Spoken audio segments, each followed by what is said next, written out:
Star Wars Santa here. Excuse me. So just wanted to stop by this evening and talk about a little news I saw come across today, and it's regarding the Galaxy's Edge virtual reality experience that they've set up to start later this year. And I was reading about that, and I got to thinking about Galaxy's Edge and Black Spire. Now, I don't know how many of you have gotten a chance to read any of the novels that feature that. There's two of them specifically regarding Galaxy's Edge. One of them by Delilah Dawson, which is actually a pretty good story around the Star Wars universe. The character development, the story writing in it is really, really good. The other one is A Crash of Fate by Zoraida Cordova. Not my favorite. The Crash of Fate is a novel. It's basically a romance novel of some sort. It is based in the Star Wars universe and Galaxy's Edge, but it primarily revolves around a relationship between a couple of characters, and it's just not my cup of tea, to be honest. I just don't care for that story. But you know, if you've read it and you like it, more power to you. But just me personally, it didn't connect well. So those are two stories, and then that got to me thinking about my experience with the theme park experience at Disney. And we know Galaxy's Edge was created as the land there within Disneyland and Disney World, where you can immerse yourself in the Star Wars universe. And it got a lot of controversy when it came off the bat. It didn't have the crowd sizes that a lot of people thought they were expecting. It didn't come off out of the gate with a big bang. And one of the primary reasons for that was only partial. It only partially opened. The main attraction, the big revolutionary technology that they were rolling out with it, wasn't ready. And they delayed that for later. And we saw that once Disney World opened, and once they got that ride going at Disneyland, the theme park attendance did improve. It increased. But then this year, of course, all of the theme parks have been closed. Disney World and Disneyland have announced they're going to start reopening in July. But even with that, they're limiting it to no fireworks and nothing that would draw crowds. So, like all of the parades that they do, sort of those big iconic moments that you may envision if you've ever been to those theme parks, those are not going to be available at the beginning. They're going to limit where crowds gather and try to minimize that. So that experience is going to be limited. So I was a little surprised today to see this VR experience coming. And let me see if I can get this added to the picture here so I can show you guys the article that I'm reading, and see if we can get it to come up. I don't know if it will or not. So let's see. I don't see it. Let's see if I turn these things down. To see if I can get this to come up on top. And it's just not going to work. Let's see. Nope, it's not going to work. So in any event, the article reads, announcing Star Wars Tales from the Galaxy's Edge, a new VR experience coming later this year. And I don't know how many of you have purchased the VR headset or have a VR headset, would be interested in immersing yourself, but this might be a way to get people more engaged in that world. And I've been to Disney World several times as our kids were growing up, and I happened to be at Disney World one year when it was Star Wars days, and I got really, really excited. I got a picture with Jedi Mickey, and we just had a great time. My wife, Mrs. Claus, wasn't so excited about letting Santa go around and get pictures with Chewbacca and with the speeder bikes and those kind of things. But she did let me go get it with Jedi Mickey, and that was fantastic. I had a good time. So we went back again. Subsequently, we've been there several times, and just one thing to note about the integration with Star Wars in the theme parks in the past has not been great. And I don't know if you've ridden the ride where Star Tours. In that ride, there's a Death Star in there, and it's actually part of canon, believe it or not, or at least it was part of canon, the Death Star 3. And so there's actually 3 Death Stars. Well, of course, you get the Death Star 1 in A New Hope and Death Star 2 from the original trilogy. But then, because they had this Death Star in Galaxy Tours, they actually wrote it into canon. And for a long time, that was the case. But it really didn't fit well into the story. So folks who want to complain about how Star Wars keeps reusing these themes over and over again, check out the Death Star 3 sometime and see the history behind that. And it really exists. But they didn't really try to get that integrated well. There's all kinds of videos of like dancing Darth Vader and stormtroopers and things like that, but where they kind of took a comical role of it and just played with it. And what they did at Galaxy's Edge is a little bit different.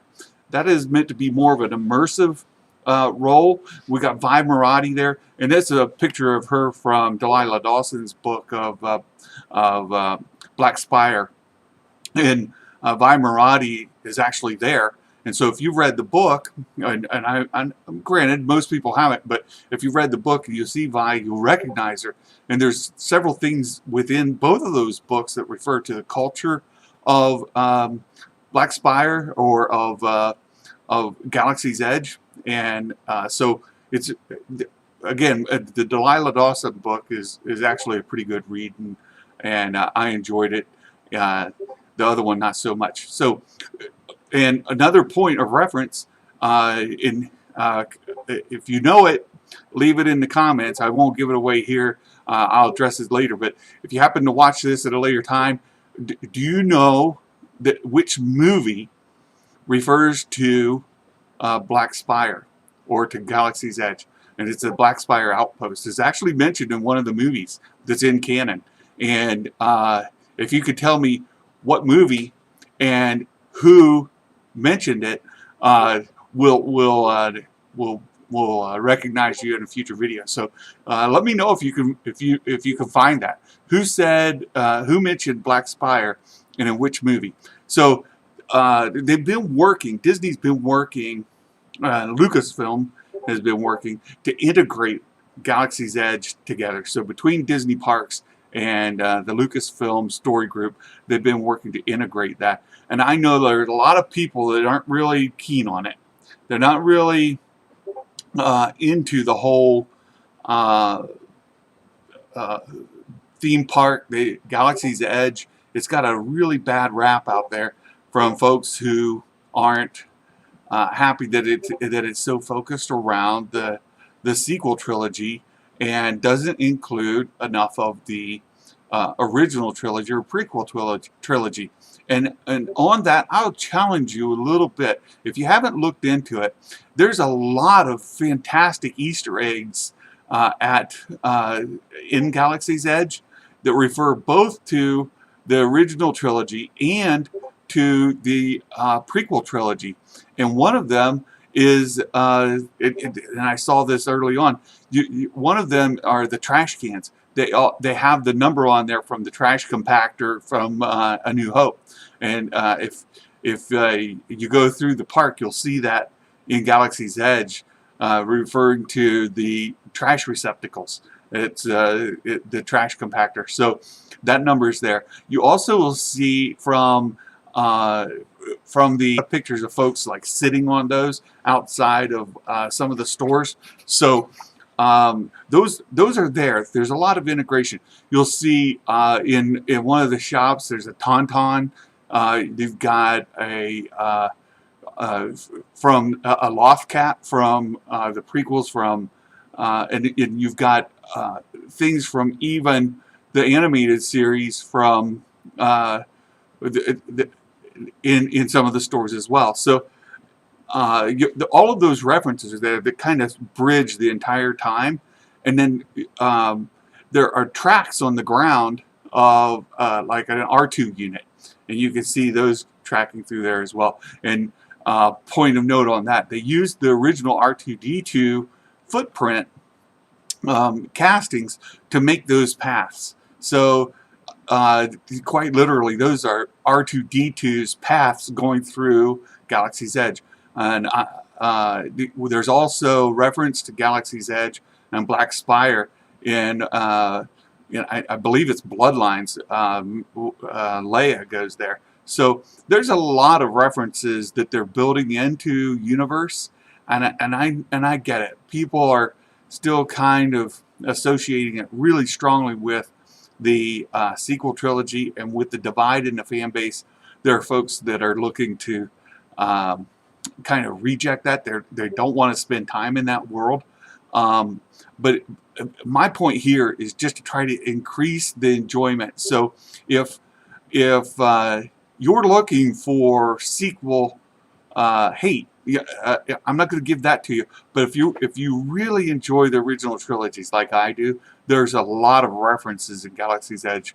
And if theme parks aren't your thing, then that's fine. But if you go there, I wanted to show you all.